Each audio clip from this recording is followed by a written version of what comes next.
Olá pessoal, meu nome é Vitor Santana e no vídeo de hoje eu vou falar sobre os acontecimentos da primeira semana do BBB 2021. Mas antes eu preciso deixar claro algumas coisas. A primeira é que eu só assisti a primeira semana do BBB, ou seja, eu não sei dos outros acontecimentos. A segunda coisa é que a gente pode ter opiniões diferentes, e se isso acontecer, você pode deixar aí nos comentários que eu vou ler a sua opinião e tentar entender o seu ponto de vista. A terceira coisa é que eu estou avaliando os participantes dentro do jogo. Fora da casa, aí já é outra coisa. Eu já peço desculpas se esse vídeo ficar muito longo, porque eu sou igual a Juliette, eu não paro de falar, então eu tenho certeza que vai ficar um vídeo bem longo. Afinal, são 7 dias da semana pra gente falar sobre, né? Se eu olhar um pouquinho aqui pra baixo, é porque são muitas coisas pra falar, então eu deixei o meu notebook aqui pra eu ir lembrando dos tópicos, beleza? Ah, e fica até o final do vídeo, porque às vezes eu vou dar minha opinião sobre uma coisa que você queria muito saber, e aí você não assistiu e ficou por fora. Tem que ter paciência, amiga. Bom, e no primeiro dia a gente começa com os participantes conhecendo a casa, e o primeiro participante é o Gil, com toda aquela energia, com toda aquela emoção que acaba cativando a gente, né?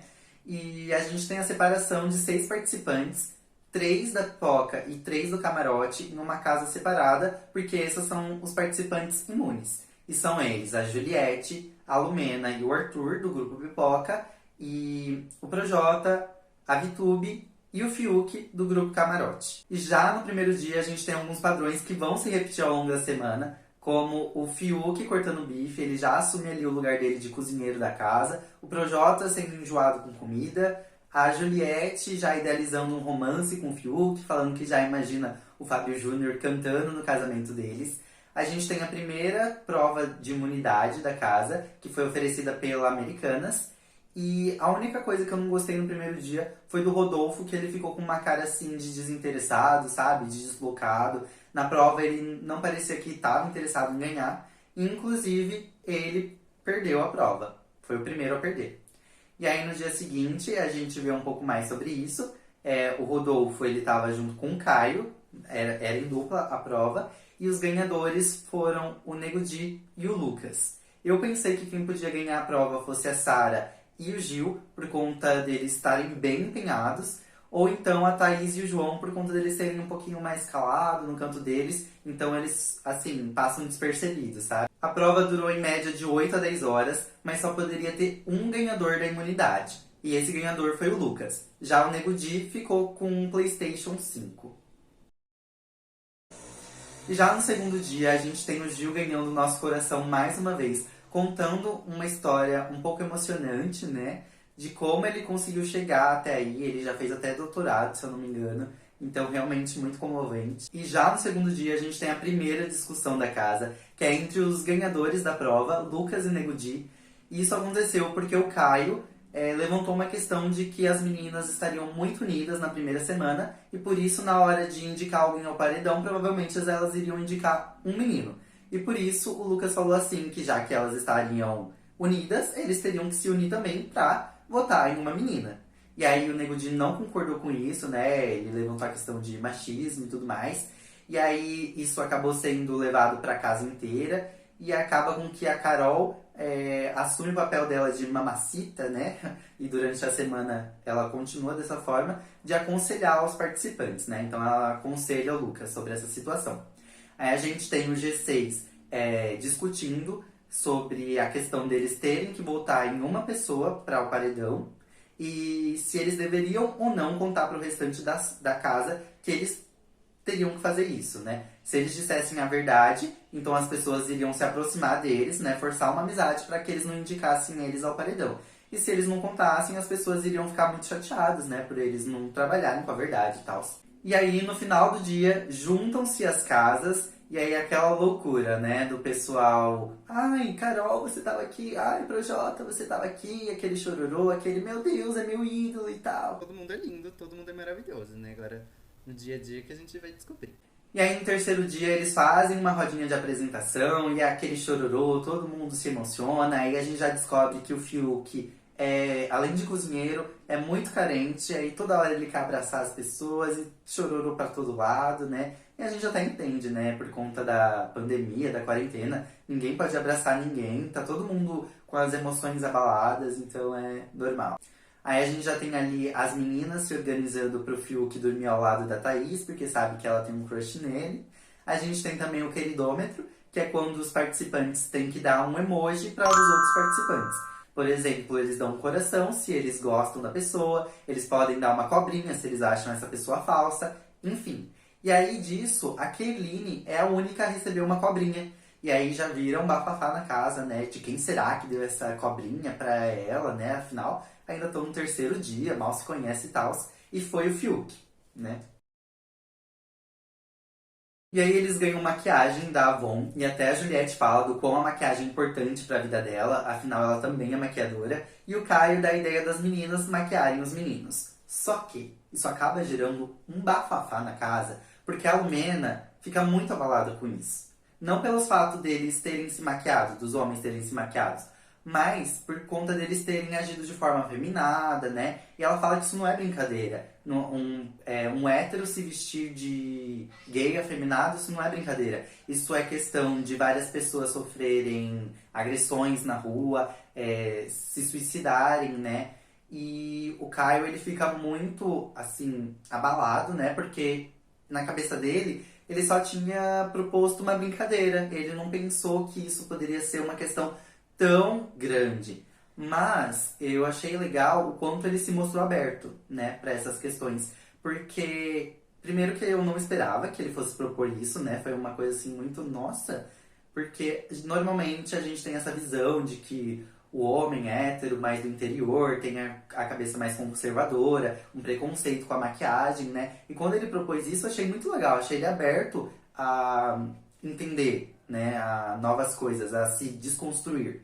E aí, quando a Lumena falou aquilo, realmente tudo que ela falou é verdade, mas a forma como ela falou eu achei que foi um pouco agressiva, né? Eu acho que ela poderia ter se colocado no lugar do Caio, né? De entender que o mundo dele não era ali, entendeu? Que ele estava conhecendo novas coisas, então ela poderia ter falado de uma forma mais sutil, que ele também teria entendido da mesma forma como ele entendeu, entende? Só que sem ter abalado tanto ele. E aí ele fica tão abalado que ele pede pra sair da casa, mas o pessoal fala assim pra ele não sair, dormir um pouco, pensar, porque ele tá ali pra se desconstruir, pra aprender novas coisas, e é assim mesmo. E até o Nego Di faz uma analogia dessa situação com blackface, que é quando uma pessoa branca se pinta de preto, usa características das pessoas pretas, da cultura preta, como fantasia. E aí a gente entende ainda mais como é grave essa situação. E ainda nesse dia a gente tem a primeira festa da semana, que é a festa do Réveillon. Aí na quarta edição do programa a gente tem algumas pessoas criticando a forma como a Lumena agiu, né? Afinal ela é uma psicóloga, então eu esperava um pouco mais de empatia dela, né? De que ela se colocasse no lugar e não que ela tivesse agido daquela forma tão agressiva com o Caio, né? E aí a gente tem o feed BBB, que é quando os participantes podem pegar um celular e fazer stories, enfim. A gente tem as flechadas, que é quando um participante se interessa pelo outro, ele manda uma flecha para esse participante. Se o participante corresponder, então aí dá um match e aí eles vão saber que os dois se interessaram. Se não corresponder, a pessoa só vai ver que tem uma flechada, mas não vai saber de quem é. E aí nessa festa, a gente teve o Lucas dando uma de cupido. Então ele foi de pessoa em pessoa, perguntando com quem a pessoa gostaria de ficar, com quem não ficaria, até que ele chegou na Kerline. E aí que a situação complica. Aí ele perguntou pra Kerline com quem ela gostaria de ficar da festa. E ela disse que não gostaria de ficar com ninguém. Aí ele insiste, insiste, insiste, até ela dizer assim: e se eu quisesse ficar com o Cupido? Só que o Lucas leva essa fala dela a sério, quando na verdade ela apenas estava brincando, né? Porque ele insistiu tanto que ela acaba dando essa resposta pra ele, de forma irônica. E aí ele fica perguntando se realmente ela quer ficar com ele ou não. E aí ela fica sem graça e vai rodeando, né? Falando assim: não, não é isso que eu queria dizer, eu tava brincando e tal. E ele fica insistindo: então você quer ou você não quer ficar comigo? E aí ele acaba levando isso pra casa inteira e aí isso acaba virando um bafafá. Porque ele fala que ela partiu o coração dele, disse que queria ficar com ele, depois não queria. E aí as pessoas começam a ficar do lado dele. Quando, na verdade, na minha opinião, os dois estão errados, né? Ela deveria ter deixado bem claro, né? Não deveria ter deixado claro que não tinha interesse em ficar com ele. E ele não deveria ter invadido o espaço das pessoas de ficar insistindo numa situação desnecessária e que acaba constrangendo as pessoas, né? Ela já tinha dito que não tinha interesse em ficar com ninguém, ele não deveria ficar lá insistindo, insistindo. E eles acabam conversando e ele acaba chamando ela de racista por não querer ficar com ele. E aí eu achei isso muito pesado, porque não é porque uma pessoa não quer ficar com a outra que ela seja racista. Ou, vamos supor, por exemplo, um gay tá na rua, encontra um outro homem e pede pra ele ficar com ele. Só porque o homem não quer dizer que ele seja homofóbico? Não é uma questão racial nessa situação. É apenas que ela não estava interessada em ficar com o Lucas. No meu ponto de vista, é claro. Eu não sei o que aconteceu por trás da edição, né? Porque eu não assisti o 24 horas, só assisti o que foi ao ar. Então, é isso a minha opinião.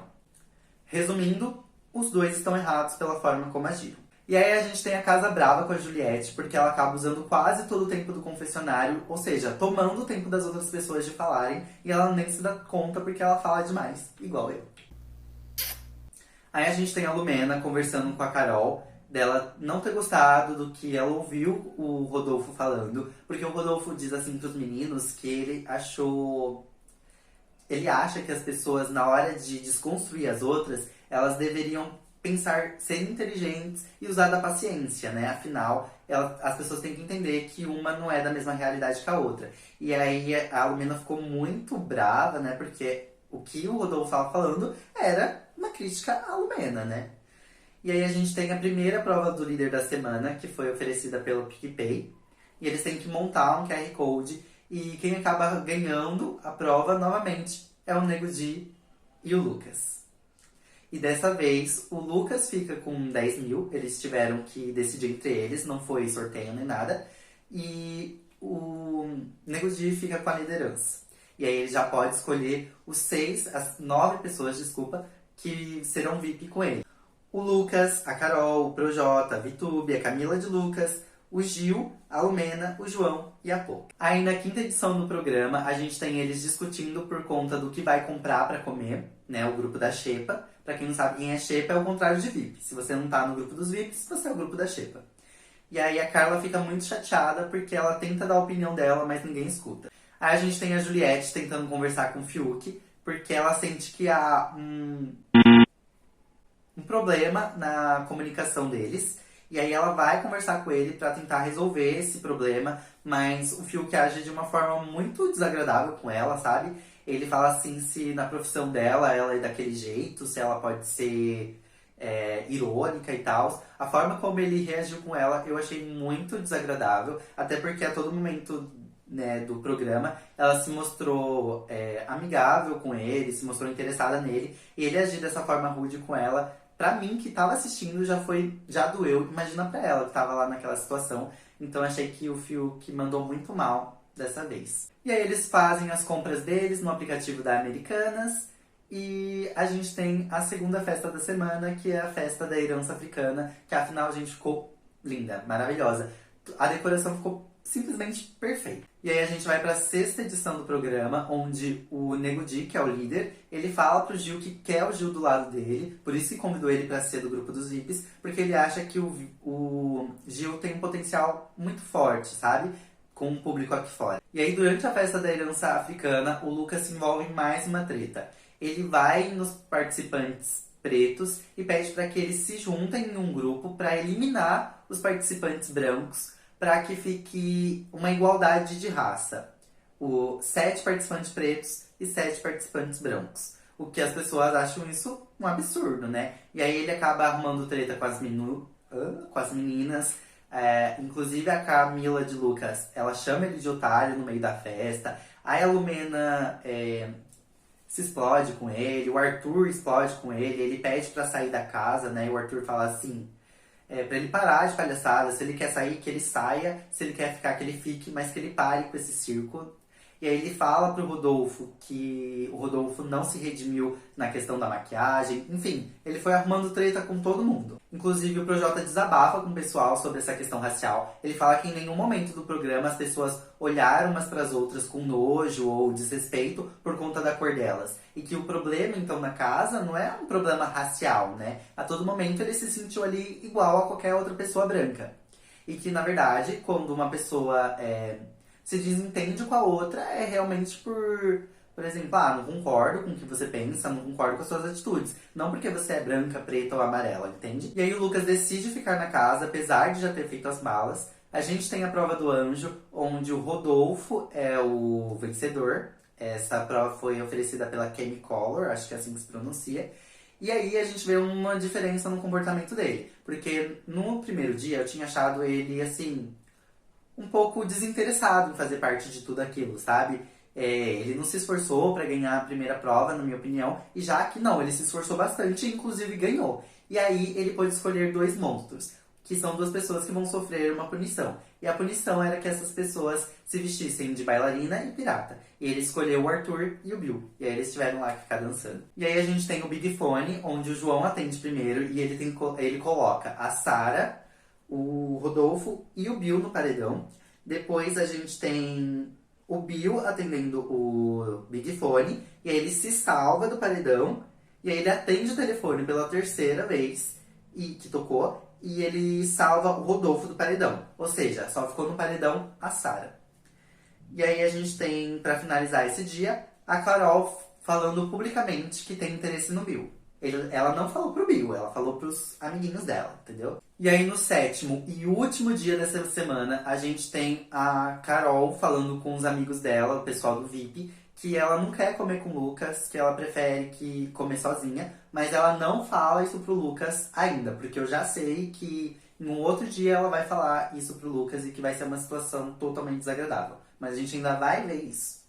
E a gente também tem a Carla Dias conversando com a Lumena e com o Fiuk, porque ela se sente deslocada, ela gostaria de interagir mais com os participantes, mas ela se sente excluída. E a Lumena fala que é porque ela tá em outro patamar, ela é famosa, então a atitude tem que partir dela. Ela que tem que se comunicar com as outras pessoas. E não as outras pessoas que têm que se comunicar com ela, porque as outras pessoas se sentem, digamos que, inferior, sabe? Entendi. Constrangidas de falar com uma pessoa que é famosa e tal. E aí a Carla fica assim, chateada, né? Porque ela gostaria de interagir, ela é uma pessoa normal como qualquer outra, sabe? Ela não se sente superior às outras pessoas. E ela conversa com o Fiuk sobre isso. E aí o Fiuk diz que isso não é o lugar de fala dela, que ela tem apenas que ouvir e tal. E é isso. Novamente o Fiuk dando discursinho de lugar de fala e tal. E a gente sabe que antes de entrar na casa, o Fiuk fez um cursinho pra entender essas questões, né, das minorias. Lumena achando que o Fiuk tá afim dela. A gente tem o Projota conversando com o Lucas, dando um discursinho pra ele. O que eu achei bem bacana da parte do Projota, né? O que ele conversou com o Lucas foi um papo mais de pai, né, e tal. Então eu achei bem bacana da parte dele, ponto positivo pro Projota dessa vez. Tem o almoço do anjo, onde o Nego Di ele vê vídeos da família dele, fotos. E ainda pode enviar 5 mil reais para uma pessoa aqui de fora. No dia anterior, esqueci de falar, a gente teve a conversa do G6 para decidir em quem eles iriam indicar o paredão. E aí a gente tem aqui a Lumena, que antes gostaria de votar no Caio, agora ela gostaria de votar no Rodolfo, por conta, né, daquela conversa que ela ouviu, né, e tal. E então o grupo decide que vai votar ou na Thaís, ou no Rodolfo, ou no Caio, mas que não vai votar na Kerline. E isso é importante porque, por conta das coisas que aconteceram entre ela e o Lucas, o pessoal tinha mais chance de votar nela. Mas eles decidem não votar, tanto o G6 quanto o líder decidem não votar na Kerline, por conta dela já estar fragilizada e tal. E aí chega a hora do paredão. E o Rodolfo, como anjo, imuniza o Caio. E aí o que acontece? O Nego Di volta atrás da palavra dele de que não votaria na Kerline e acaba votando nela, indicando ela ao paredão. Ou seja, ela não vai ter chance de sair do paredão com a prova do bate-volta. E aí o G6, eles indicam o Rodolfo ao paredão. A Sarah já tá no paredão por conta do Big Fone, do dia anterior. E a casa indica o Bill com 8 votos. Aí tem a prova do bate-volta, que eles têm que pegar um peixinho dourado de número 6. E o Bill acaba pegando esse peixinho de primeira tentativa e ele sai do paredão. E aí a gente ficou então com o Rodolfo, com a Kerline e com a Sarah. E com isso a gente conclui a primeira semana da edição. Tenho que deixar claro que a minha opinião é exclusivamente sobre essa semana. Eu não assisti o restante do programa para dar opinião, beleza? E falando nisso, eu fiz lá aquele negocinho que a gente monta assim, de quem a gente tá torcendo, pra quem a gente não tá torcendo. Se der tempo nesse vídeo, eu deixo aqui. Se não, o vídeo sai no dia seguinte, pra vocês saberem qual a minha opinião de cada participante nessa semana. E é isso. Aproveito para pedir para vocês me seguirem no meu Instagram, que é @vs.vitorsantana.